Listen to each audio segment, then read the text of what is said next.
Hey guys, Sandy here. Welcome back to my channel. Today, for May I Scraplift You, we are scrapbooking with Mayu Kamiko's beautiful layouts, and I pulled this one off of Instagram, and I'm not exactly sure if these are watercolors or alcohol inks, but I think that this is gorgeous. And I'm pulling in some pinks and purple Distress Oxide. Now, I just got Victorian Velvet right here. So I decided to test out that color, and it's kind of like a dusty mauvey color, but there's pinks in there too, guys.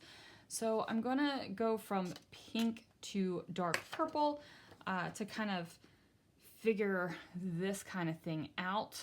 Who knows if it's even going to end up looking like this gorgeous layout, but I am going to be scrapbooking the first time I was on the Brutus Monroe inspiration team. So let's see what I can do. All right, guys, so my original plan was to use those Distress Oxides and make some things happen. However, this is the second sheet of cardstock. The first one did not turn out at all. I thought I was going to put a stencil on there and have stars peek through my layers of color, but it did turn into one big purple puddle where everything just kind of melted together. So I threw that background away, and this is what I'm doing now. I am taking the Brutus Monroe Chroma Glaze. No, not Chroma Glaze. Ouch. Yes, Chroma Glaze. The Brutus Monroe Chroma Glaze in lilac purple. I'm just spraying it on a stamping block, and I'm putting it down on my page. Now I'm trying not to get too many square bits showing while I'm pushing my ink down here. And I really wish in this case I had a circular stamping block, and I'm still kicking myself for not buying that Catherine Puller one when I went on a retreat. For some reason, I thought I didn't need it because I have stamping blocks and stamp positioner tools, and I was like, why do I need a round one? But you know what? This is why I need a round one, for when I do techniques like this. So I started out with that chroma spray, and then I am taking my Distress Oxides, I'm placing them down on my mixed media mat, and just spraying an ever so slight amount of water, and then popping that on top of the spray that I did. And what is happening is oxidation is going on all over this layout. So the purples are changing. I've even got a slight little tiny bit of green in there from the whatever, it's oxidizing. I can't even get the word out. It's like I'm trying to say an Episcopalian or something like that. I don't know. You know, there are just some words that you struggle with saying, and or maybe you don't, but I do. I do have words that I struggle to say, and apparently oxidization. I can't even. I know I've said it before. It just, my mouth won't engage what my brain knows to be right. So whatever. Moving on, I'm just going to keep using these purpley colors. I did use that new one that, what is it called? I know it's not Victorian Velvet or something like that. I'm also using the, whatever the lilac is, and then that dark purple one. I don't remember these names. Why can't we just call them like light purple and dark purple? That would make life so much easier. I'm doing the same thing with a Close to My Heart ink pad. I'm just adding a couple little bits of more shades of purple on here.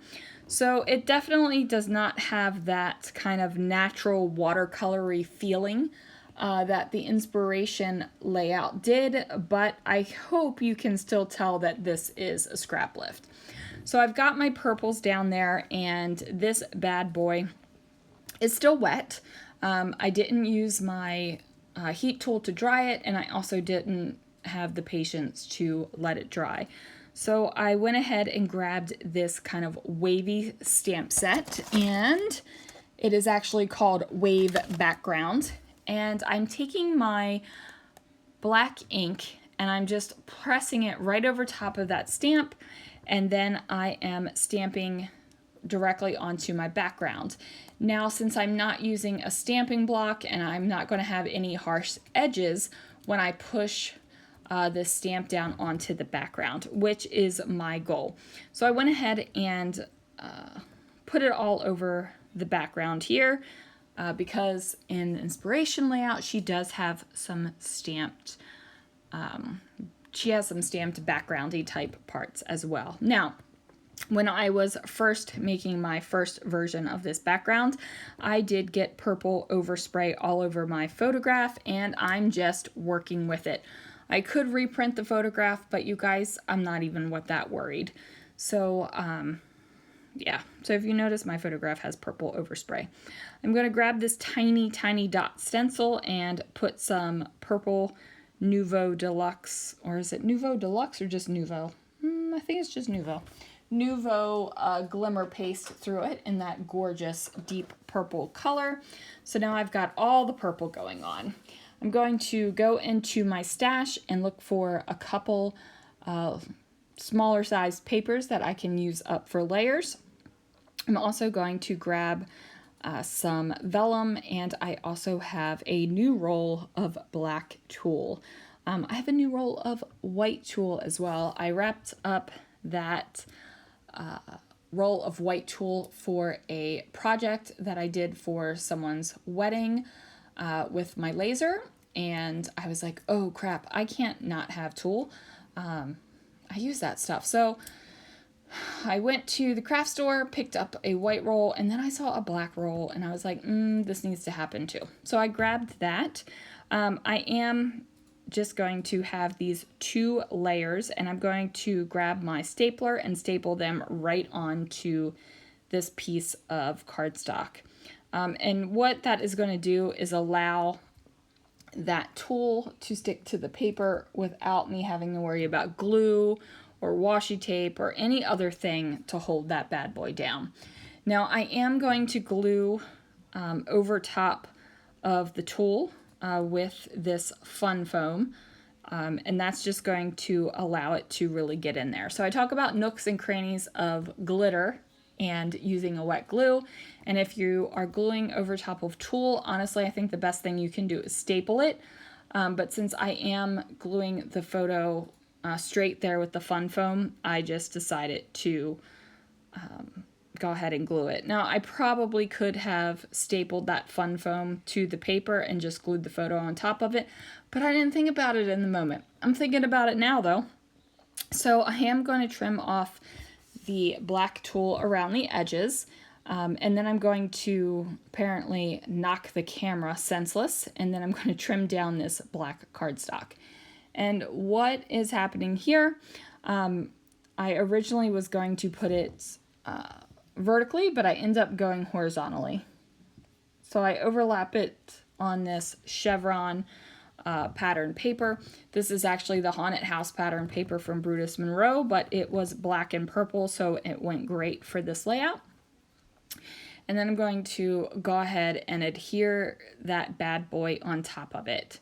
Now I do have an ever so slight amount of that black cardstock peeking out on the left-hand side of my photo, and I didn't want it to look funky where it just looked like this blob of black was hanging out on the right-hand side without anything on the left. So I promise there is just a little bit of it over there. Now I have this scrap of purple paper that I am going to also tuck in there just because I want another layer of purple, and this kind of like is a muted purple, and it goes with the background that I got going on.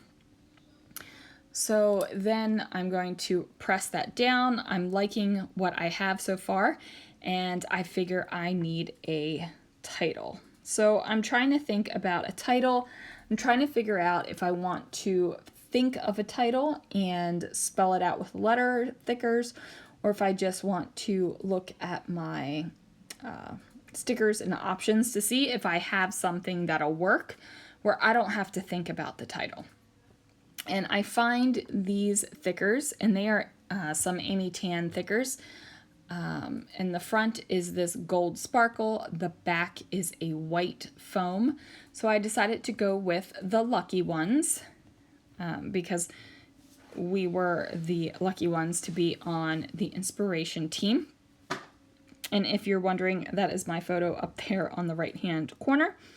So I'm going to go ahead and place that down there.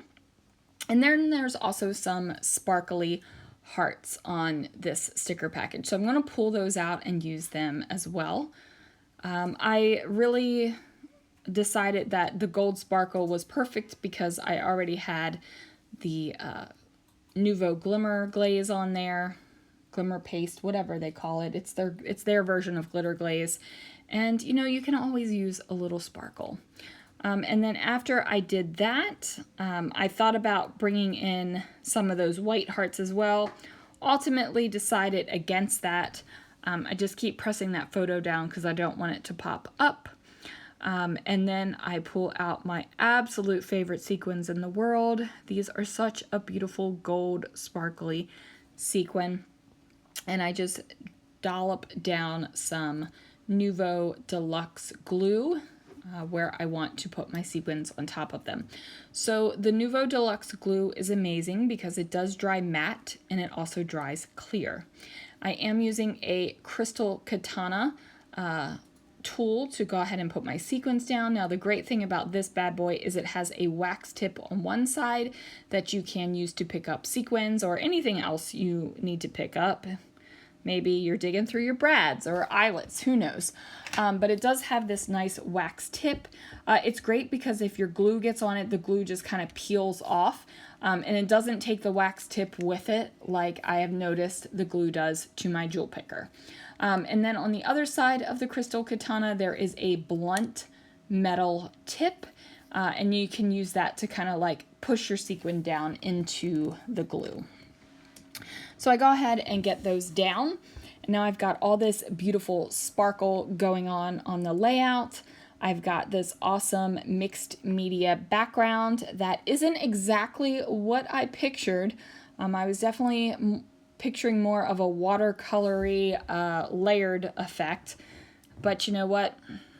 Sometimes your layouts don't turn out the way you think they should, and they're still great. Like, I still love this layout.